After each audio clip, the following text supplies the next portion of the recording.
stop? It's never gonna stop. Well, just This not in wind the is beginning. never. It's relentless. Like At my, least it's not snow. my positive attitude.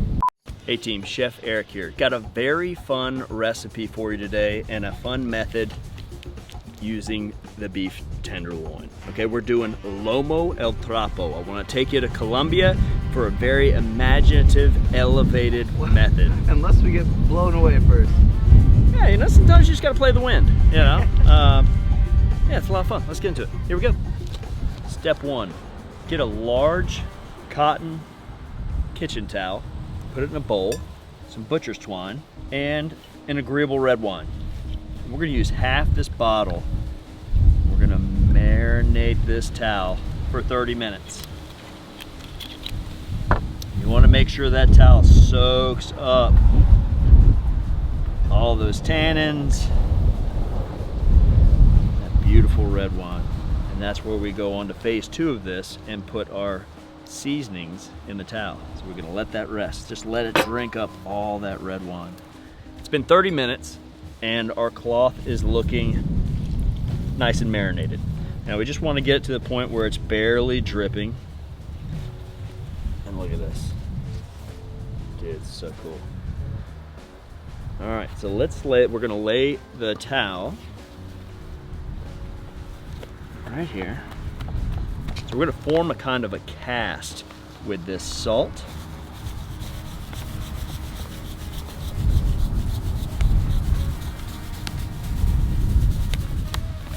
And then to spice things up a little bit, I wanna throw in a little scorpion. And we even marinated our string today as well. So that's kind of fun because we are gonna throw it right into the fire. Big thanks to E3 Meats. These guys create incredible beef. Again, we're gonna remove this piece. I've got another recipe that I wanna use that for.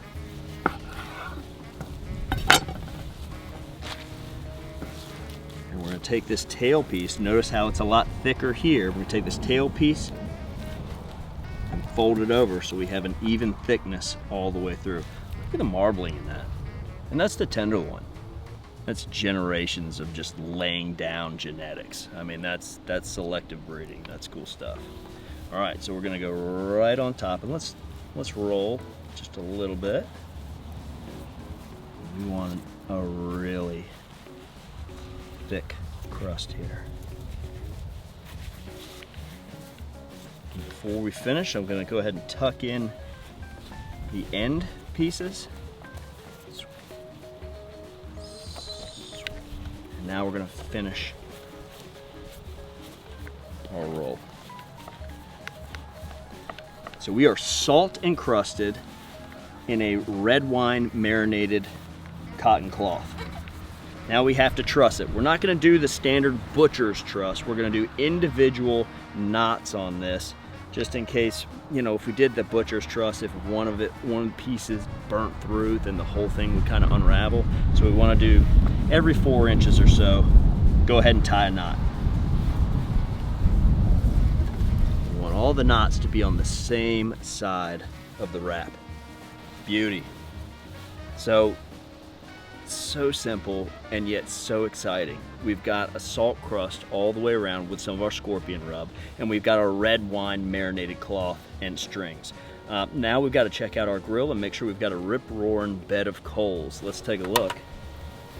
We've got the KJ Classic 2 and we're sitting at about just under 500 degrees. We can take these grill grates out of the way because we're going to get right in that bed of charcoal. In fact, for this cook, we could even take the divide and conquer system out. I'm gonna see how we're getting really nice color here, right where the grates are, the fire grate holes. Knock this around a little bit and create a couple spots where we can see the fire grate holes, and I want to start seeing it glow. Now remember, the draft door on the bottom of this grill is all the way open, so we're maxing it out. The lid is up the entire cook.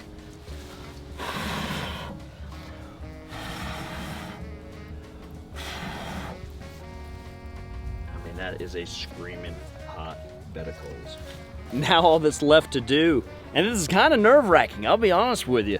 Now that's all left to do is put it right directly on the bed of coals. Again, we want to make sure that our knots are facing up.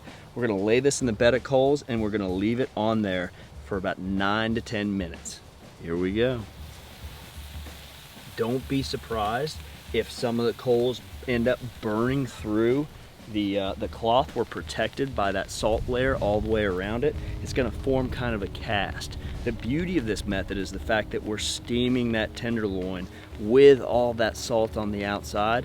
We're going to take it out when that cloth is all charred up and the salt crust is made, smack it, break it open, and then just have this beautifully, gently cooked tenderloin that was cooked right on the charcoal. So I'm a huge fan of this method. This is a lot of fun.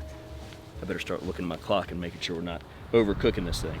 9 minutes exactly on one of the most interesting cooks I've sat here and watched straight up for 9 minutes. So now we're gonna turn it.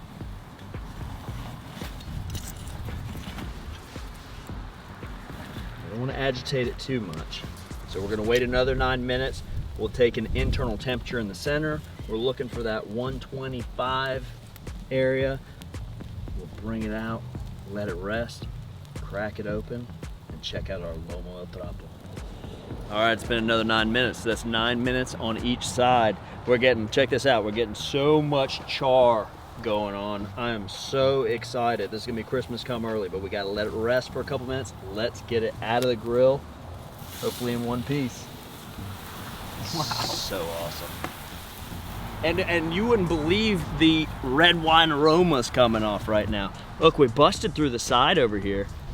We're gonna see how this ends up, but I'm gonna go ahead and guess it's gonna be awesome, okay? I don't know. I'm gonna give you 100% my honest feedback, as I always do.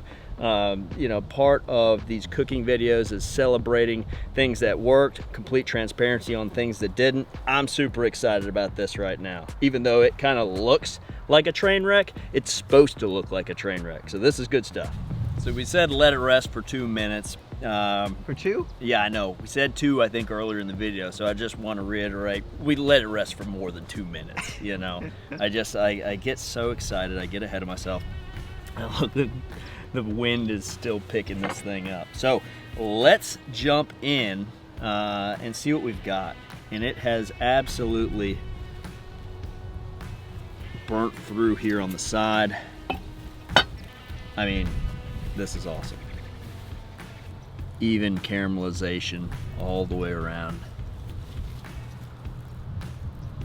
Oh, I'm so excited to cut into this thing. Brush back everything on the cutting board just a touch. And look at the cast that was made. You know, so it was steaming a good bit in there. It's just such a neat thing. All right, let's cut the center to reveal. Where you like it? You like it right there? I like it. All right.